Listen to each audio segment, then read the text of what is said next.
Alaikum. I thank you all that you have been doing your good work on your assignments. I have received, I think, almost 90% of them, and some of you have started submitting the summative essay also. You have really made good progress, and I'm so happy to see you committed to this online course, and I hope we can do it early, quick, because let me tell you that July 1 is the last date for submitting the final grades. So we have to wrap up everything in the third week of June, or rather earlier. The other thing that I would like to let you know that all of you are doing your best, I'm sure, under the circumstances. Whatever resources you can find, you can get your hands on it. Please do not forget or ignore to cite them in your assignments. That gives a great weightage to all your hard work. Today we will start the module 3, and the first lecture about is the country and its people, and in your module it is said national profile. Pakistan, if you know, as beautifully said by Christoph Jaffer Law, that we belong to two worlds, Iranian world and the Indian world. And the Greeks and Romans were very perceptive when they imposed the divide on the banks of the Indus. So you see all the Gandhara and the Greek influence remains there. The crucial role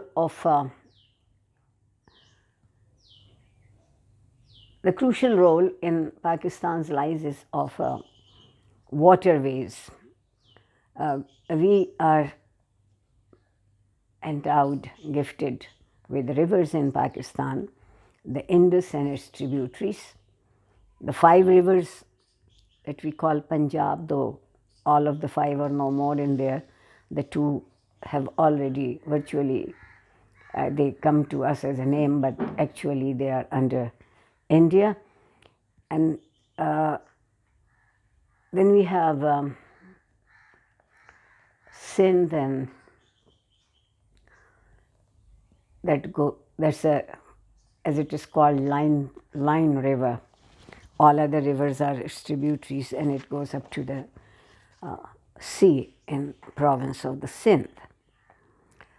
We are gifted with different categories of land. Plains are there, plateau is there, mountains are there, and they are part of our territory. Balochistan is the largest area-wise. It has 432,000 super kilometers, and it is deserts and sand and gravel and stone, and in certain areas very inhospitable where you cannot grow anything.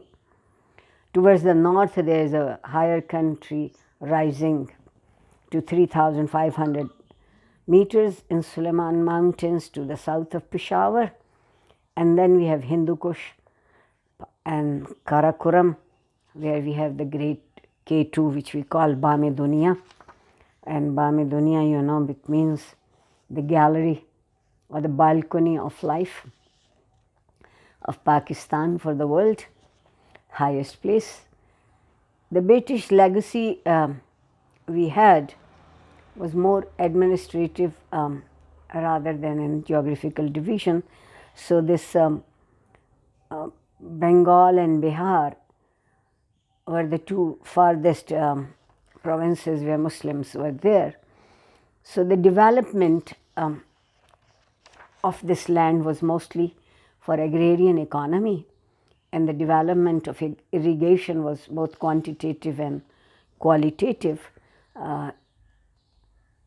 It was Ayub Khan who brought in the tube wells for irrigation. Earlier it was all through rivers and tributary canals.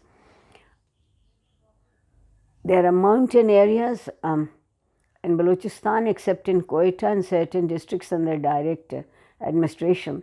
The British limited themselves to strengthening the great tribal chiefs because they never wanted to cross any kind of bad feelings with the chiefs for a smooth running. They had an administration over part of Balochistan, but not of it all, but in Sindh and in Punjab especially, and in Khyber Pakhtunkhwa, then NWFP, they had it there. The effects of partition, we have discussed it so many times. It gave birth to a national consciousness at the same time, but new tensions came over also. Sikhs and Hindus left this side of the land, and Muslims came from the other side. From Punjab was divided, and from the eastern side, Punjab side, they were coming to Pakistan. Pakistan started with a very hard economic situation, and they were not given, as you know it, their full share, and the only advanced level of agriculture or trade was in Punjab, gifted by these waterways. Then in 1947, the pressure of population grew up, the demographic profile changed because of the immigrants coming in. And these immigrants, not only at the time of the birth of Pakistan, but later also there have been an inter-country immigrants coming from rural areas to urban areas for a better life. Then Ayub Khan came and he introduced the birth control. The word was not liked. Later we started calling it a population planning, and it has not been successful. As you know, that Pakistan is teeming demographically.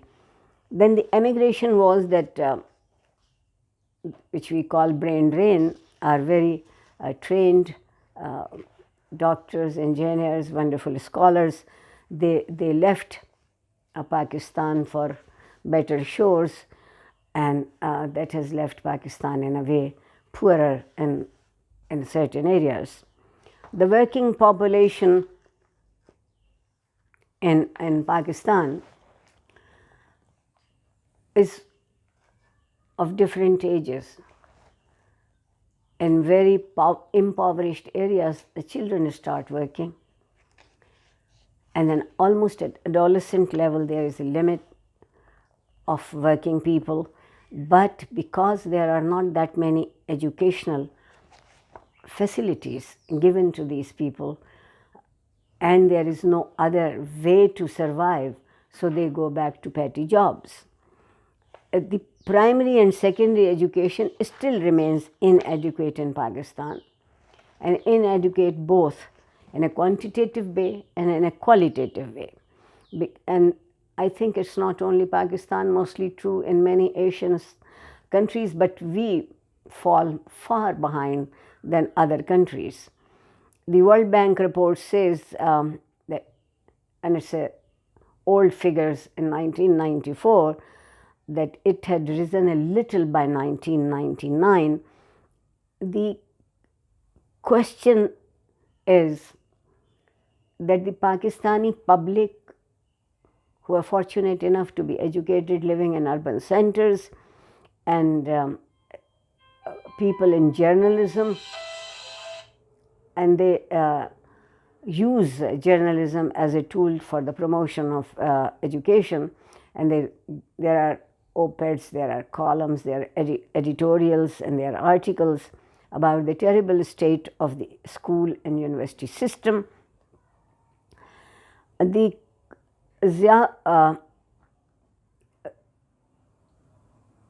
era was a little oppressive, and it could not promote the education the way they could, because they had a lot of money coming in grants. The equally, our health system is inadequate. We do not have enough medical services to match the population.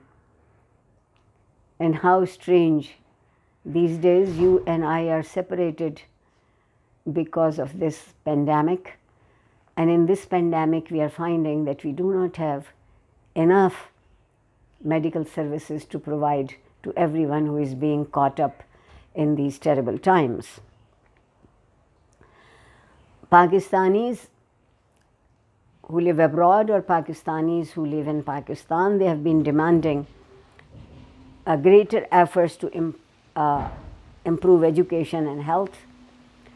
But whatever the impact of their efforts is, it is not enough, as the rise in demographic graph makes all other efforts somehow not that much effective, and we are still suffering mostly in health and education. I've been talking to you about the unsatisfactory conditions in education and health, especially the two basic human rights that suffer gravely here in our society. And it is because, I think I should give you an idea, because of a very dismal economic situation. The underemployment rate is extremely dismal, a matter of great concern, and the rate of economic activity in agriculture in comparison with a country like Bangladesh or India, we could have competed, but somehow it is not coming up to that mark which was achieved in Ayub Khan's era. The other thing might be that the standards of living have risen a bit, but what is the nature for it? Is it the foreign exchange that is coming from the laborers, especially from Gulf countries and Arabian countries, or there is a reason that the emigration, as I said, people coming from rural areas, so the agrarian labor suffers, and when they come to urban areas, they do not find any job up to their skills, and these unskilled laborers increase more in the rate of unemployment. When you are more concerned about your square meals a day, education remains sometimes like a dream, something which is not that achievable. And it is always the responsibility of the government and the society to provide facilities so that every individual can achieve their human rights.